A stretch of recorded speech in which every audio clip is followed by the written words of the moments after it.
आमदार अनिल पाटील यांनी दिवाळी सणाच्या पार्श्वभूमीवर अमळनेर विधानसभा क्षेत्रातील तमाम जनतेला दिवाळीच्या शुभेच्छा दिल्या आहेत।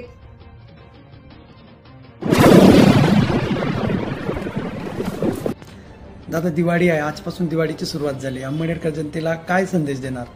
मी सर्व अमळनेरच्या जनतेचा, माझा परिवार असेल, मी असेल, हे मरस्तोपर्यंत आमच्या जीवनामध्ये जीवात जीव असेपर्यंत आम्ही त्यांच्या सेवेकरता, माझं पूर्ण कुटुंब असेल किंवा मी असेल, ते तर वाहूनच घेणार आहे। अमळनेरची जनता, आज मी ज्या पदापर्यंत पोहोचलेलो आहे त्या अमळनेरच्या जनतेच्याच आशीर्वादामुळे मी आजपर्यंत या पदापर्यंत पोहोचलेलो आहे। म्हणून लोकाभिमुख ज्या ज्या गोष्टी करता येणं शक्य असेल, लोकांच्या सेवेकरता, त्या करण्याकरता रात्रंदिवस आम्ही झटणार। आणि त्याच्याबरोबरच माझ्या अमळनेरचा प्रत्येक व्यक्ती, प्रत्येक घटक, प्रत्येक सेवा देणारा व्यक्ती, मग तो व्यापारी असेल किंवा अन्य क्षेत्रात काम करत असेल, या सगळ्या लोकांची भरभराटी कशी होईल अशीच मी फक्त या दीपावली निमित्त ईश्वरचरणी प्रार्थना करतो। आणि खूप खूप सगळ्या अमळनेरच्या जनतेला त्यांचा परिवार सुखाचा, समृद्धीचा आणि भरभराटीचा पुढचं कार्य जावो अशा त्यांना शुभेच्छा देतो। धन्यवाद।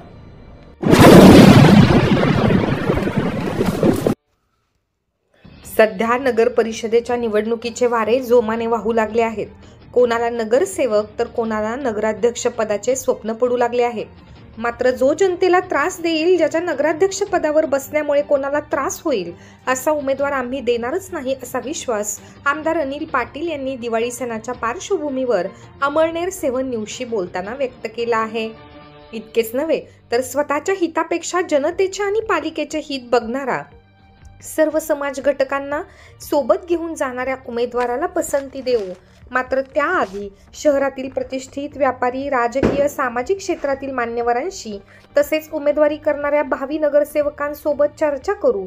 या सर्वांना विश्वासात घेऊनच नगराध्यक्षपदाचा संभाव्य उमेदवाराचे नाव निश्चित करू, असा विश्वास माजी मंत्री आणि विद्यमान आमदार अनिल पाटील यांनी अमळनेरकर जनतेला दिला आहे। त्यामुळे तुर्तास तरी कोणतेही नाव फायनल नसून त्यांच्या मनात नगराध्यक्ष कसा असावा याचे संकेत त्यांनी अमळनेर 7 न्यूजकडे व्यक्त केले आहेत।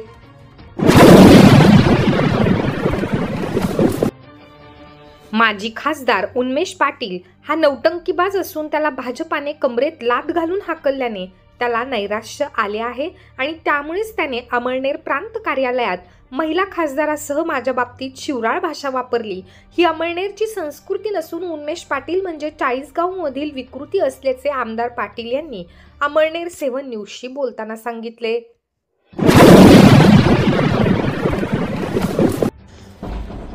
दादा, महाविकास आघाडीचा आक्रोश मोर्चा निघाला परवा। त्या मोर्चाच्या दरम्यान निवेदन देताना माजी खासदार उन्मेशदादा पाटील यांनी विद्यमान आमदार म्हणजे माजी मंत्री अनिलदादा पाटील म्हणजे तुमच्या आणि खासदार यांच्यावर अत्यंत शिवराळ भाषेमध्ये त्यांनी प्रतिक्रिया व्यक्त केलेली।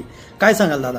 आक्रोश मोर्चा हा खऱ्या अर्थाने दुष्काळावरती असेल किंवा अतिवृष्टी झाली असेल याच्यावरती काढणं हा विरोधकांचा अधिकार आणि त्यांनी तो काढलाही पाहिजे।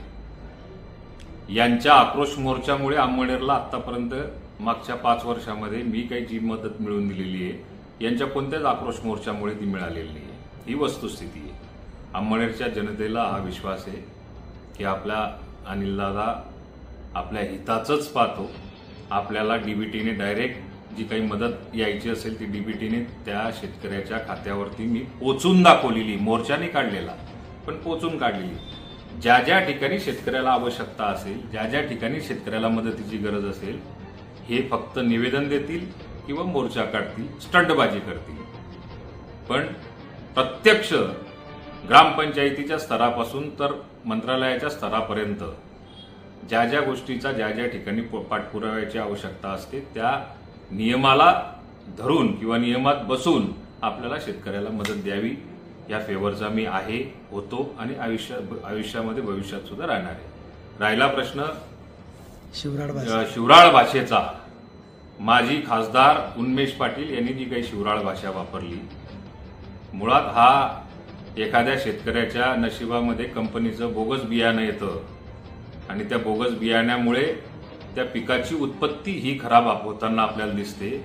याच्या बिवाऱ्यामध्येच मला कुठेतरी फरक दिसतोय. याची बिवारं कदाचित चांगलं असेल कंपनी, परंतु बियाणं खराब निघालेलं आहे. आता हे बियाणं खराब निघालेलं असेल तर हा संस्कृतीचा भाग असतो. हा अंमळनेर तालुका आहे, इथे सुसंस्कृत लोक राहतात. अशी भाषा निषेधार्ह असते. अशा फालतू लोकांना आणि उर्मट लोकांना, ज्यांना संस्कृती नावाचा प्रकार नसतो, अशा लोकांना अंमळनेरमध्ये कुणीही थारा देत नाही आणि देणार पण नाही. 5 वर्षाच्या कारकिर्दीमध्ये हाच उन्मेष पाटील ज्या वेळेला खासदार म्हणून वावरत होता, अंमळनेरला त्याने एक काम करून दाखवलेलं असेल असं त्याने सिद्ध करावं. ज्या धरणाजवळ गेला, अंमळनेरच्या जनतेला पद्धतशीर फसवणारा जो उन्मेष पाटील हा पाडळसरे धरणावरती गेला, नाटकी स्वरूपाची नौटंकी करून खालची माती उचलली आणि आपल्या कपाळाला एवढी मोठी लावली. त्या कपाळाच्या पाठीवरती 4 बोटं जे उमटतात त्यातले 4 रुपये सुद्धा हा उन्मेष पाटील त्याच्या खासदारकीच्या काळामध्ये या अंमळनेरच्या जनतेकरता, निम्नतापी प्रकल्पाकरता, पाडळसरे धरणाकरता आणलेले नाही. आणि आता हा जो आव आणतोय, हा जो बनावट प्रयत्न करतोय, या सगळ्या गोष्टी ज्या आहेत या शेतकरी हिताच्या नाहीये. हा मानसिक संतुलन त्याचं बिघडलेलं आहे. तो फ्रस्ट्रेशनमध्ये गेलेला आहे. त्याला भारतीय जनता पक्षाने कमरेत लाद घालून हाकललेलं आहे. आणि आता ह्या ज्या पक्षामध्ये तो द्रविडी प्राणायाम करतोय, तिथे काहीतरी मी पब्लिकमध्ये दिसलो पाहिजे, हा केवळ फक्त त्याचा हेतू आहे. आज महिला खासदार असताना त्याला शिवराळ भाषा करणं हे त्याच्यासारख्या व्यक्तीला, चाळीसगावमध्ये सुसंस्कृत लोक खूप आहे, त्या संस्कृतीमधला हा एक वेगळं अपत्य तयार झालेलं आहे. महिला खासदारांना किंवा कुठल्याही महिलेला अशा स्वरूपाची जर का शिवीगाळ करत असेल तर त्याचा निषेधच आम्ही सगळे मिळून करणार.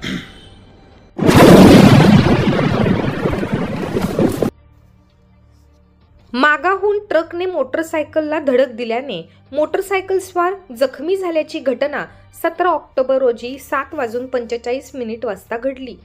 चंद्रकांत मोतीराम पाटील, राहणार सद्गुरुनगर, ढेकू रोड, हे त्यांची मोटरसायकल क्रमांक MH 19 DV 1224 हिच्यावर मुलीला प्रताप कॉलेजला सोडून परत येत असताना भद्रा प्रतीक मॉलजवळ ट्रक क्रमांक MH 18 BZ 2887 हिच्या चालकाने भरधाव वेगाने हयगय न करता चालवत धडक दिल्याने चंद्रकांत पाटील खाली पडून त्यांचा डावा पाय फ्रॅक्चर झाला.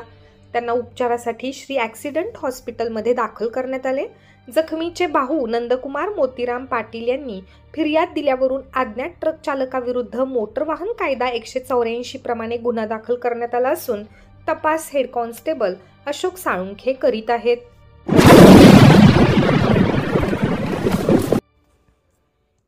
तापी नदी काठावरील निमगव्हाण येथे स्वामी भक्तानंद गुरु रेवानंद परमहंस यांची 44वी पुण्यतिथी सोहळा शनिवारी साजरी केली जाणार आहे.